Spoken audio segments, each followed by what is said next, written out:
Hello everyone, this is another video. I will be showing the arrowheads in this one, and I will also show a few, well, some miscellaneous, I can call them tools, kind of miscellaneous tools.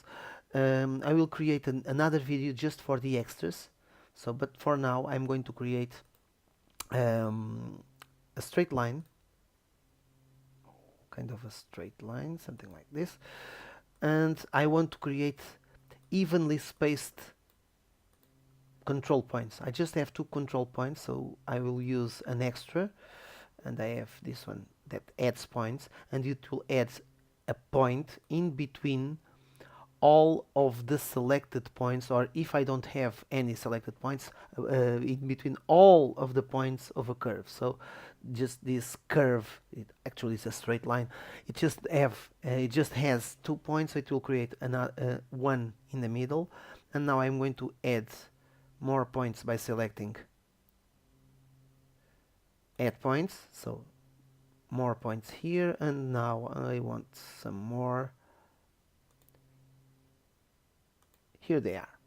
I'm going to just zoom this a little bit, and now I'm going to select this, and with the shift this and this and this one. So every other one, I'm just going to go up, and I'm going to set this to curves automatic.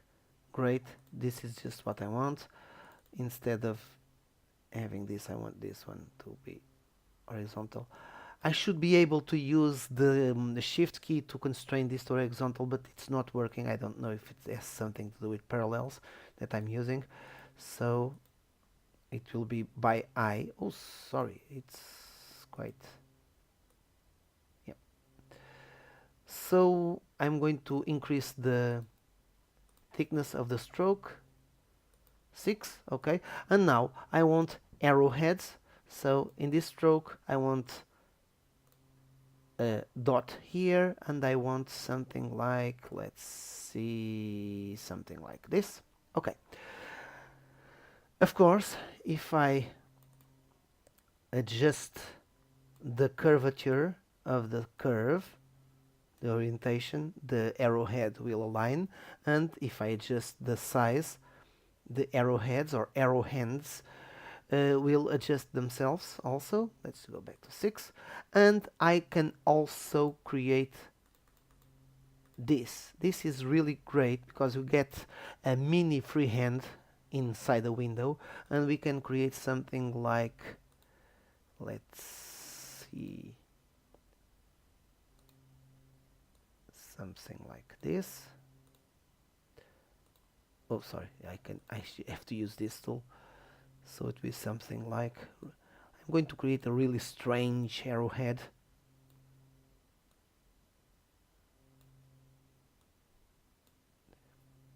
Yeah, something like this. I want it to have pointy corners, so I'm going to make sure that the meter limit is set to higher. Let's see if 6 it's enough. I don't think it's enough. 12, yep, kind of, almost. So 16, yeah, really pointy tips. Yeah, something like this. Let me just set it to, it should be I should be able to edit this easier, in a much easier way, but this is a really small space. I want it to be filled. I could set it stroked or not. I don't want it yeah, I want it stroked, yeah. And I could open it and close it, and if I set this to new, it will add that new arrowhead that I have just created, and of course it will adjust itself to the size that I have to the stroke. Okay, so these are the arrowheads. I'm going to set this to, sorry, I'm going to show a tool that it's really amazing. I'm going to create just a star. I'm just going to set it to red fill, and I have here a mirror tool, and the mirror tool by default is set to vertical, and vertical of course would do something like this. It would set a vertical mirror. So undo this. I think this is quite obvious, and of course I could set it to horizontal. It will be a horizontal mirror, or I could set to horizontal and vertical. Of course this will create something like this. Nice. But this tool really shines when we set it to multiple, and we can set how many repetitions we want. Let's just make it 8, and I want to rotate, and rotating means that I get 8 items out of 1. Great. And instead of just rotating, I could set it to reflect, so I can get reflection and rotation at the same time. So this is an amazing tool. Another one, it's just some, well, a clever trick, but not as efficient as it should. It's a graphic hue tool. The graphic hues would just paint graphics that I would paste in here. So we have several objects.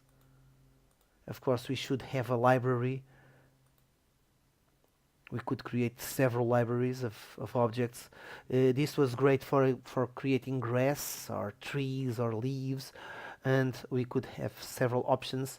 It could loop through all the shapes, go back and forth, or choose randomly. The spacing could be variable or inside the grid or random, and we could set it to tight or looser. And scale could be set to uniform, and we could increase the size, or set to random. For instance, let's see, something like this. And rotation could be random or incremental. It was a nice tool. It could be more powerful, but nice to have. And this one, well, not as useful. We could have a graphic chart. We could set this to be, let's see, I want it to be a pie chart, and let's set this to 23 and 47 and 31 and 16. Yep.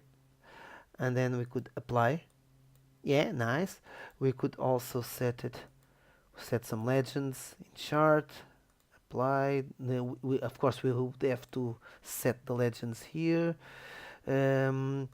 More, we could have this, and well, we had several options. It's kind of a mini Excel in here, and if we want to set a new color, we would have to ungroup this, and then it would become uneditable, and we could set the colors.